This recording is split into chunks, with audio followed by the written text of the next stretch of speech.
Question number 6 exercise 8.1 find the area of the region in first quadrant. First condition है first quadrant में enclose by x axis the line x equal to √3y and the circle x square plus y square equal to 4।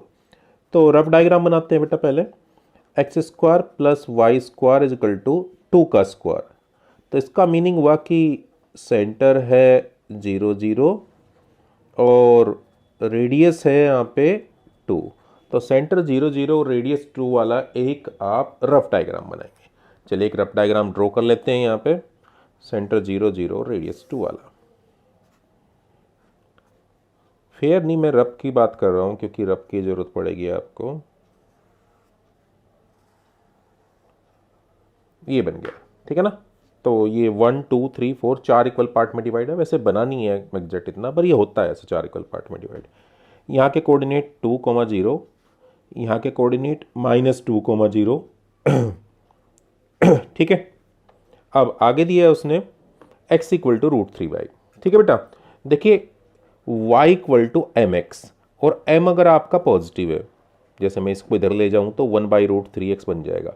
तो rough जो equation आपको ये बनानी है, rough diagram आपको ये बनाना है फर्स्ट और थर्ड क्वाड्रेंट से जाने वाली। तो ये फर्स्ट और थर्ड क्वाड्रेंट से जाने वाली एक लाइन, ये आपकी x इक्वल टू √3y। ठीक है। फर्स्ट क्वाड्रेंट में और x एक्सिस एनक्लोज है। फर्स्ट क्वाड्रेंट में x एक्सिस एनक्लोज है। Line circle first quadrant x axis enclose. तो ये सारा जो कंडीशन पूरा कर रहा है ये, तो ये वाला जो मैंने सेट किया ये वाला एरिया कर रहा है। ठीक है ना। इस क्वेश्चन में आपको एक नई चीज़ सीखने को मिलेगी।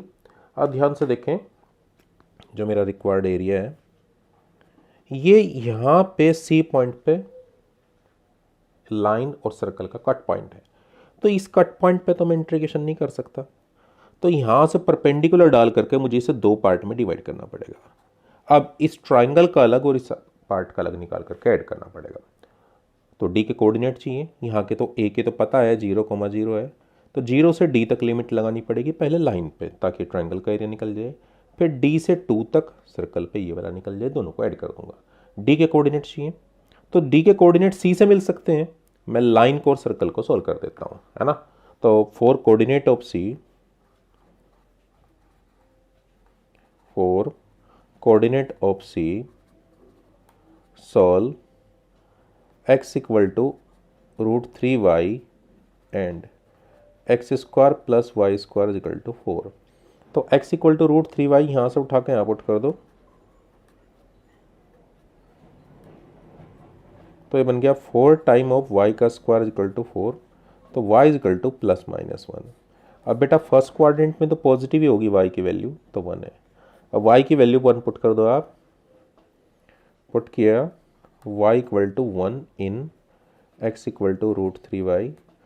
सो x इक्वल टू √3 बन गया। तो यहाँ के कोऑर्डिनेट आए √3।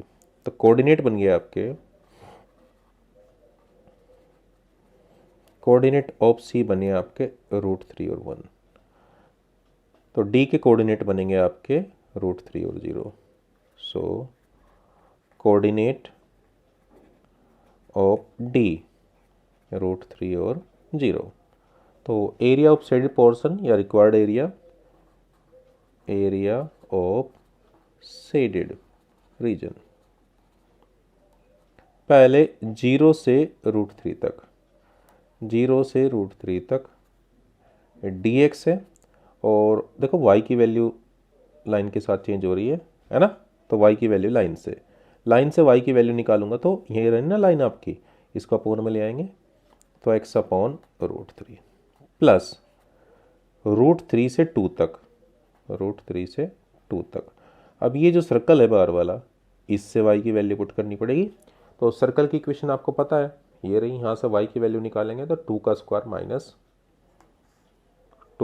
माइनस x का स्क्वायर इंटू dx, ये बन गया। चलिए इंटीग्रेट कर देते हैं, आंसर मिल जाएगा। फर्स्ट का तो 1 अपॉन √3, x का होता है x का स्क्वायर बाई 2 और 0 से √3, प्लस सेकंड का a square minus X square वाली identity, x by 2, 4 minus X का स्क्वायर, a स्क्वायर बाई 2, तो साइन इनवर्स x/2 ये है आपका √3 से 2, तो 1/2√3, √3 का स्क्वायर माइनस 0 का स्क्वायर। अब यहाँ पे पहले 2 पुट करो, 2/2 4 - 4 प्लस इसको इससे कैंसिल किया 2 साइन इनवर्स 2/2 माइनस √3 पुट किया तो √3/2 4 - 3 minus sine inverse √3/2। Simplest form में लेकर के आते हैं, तो ये √3 का square √3 × √3/2√3 plus cancel 2 sine inverse 1 minus √3/2, √1 तो 1 ही होता है, और ये साइन इनवर्स √3/2। सिंप्लीफाई कर लेते हैं, तो √3/2 प्लस 2 साइन इनवर्स 1 ये होती है साइन ऑफ π/2 की वैल्यू, माइनस √3/2 साइन इनवर्स ये होती है साइन ऑफ π/3 की वैल्यू।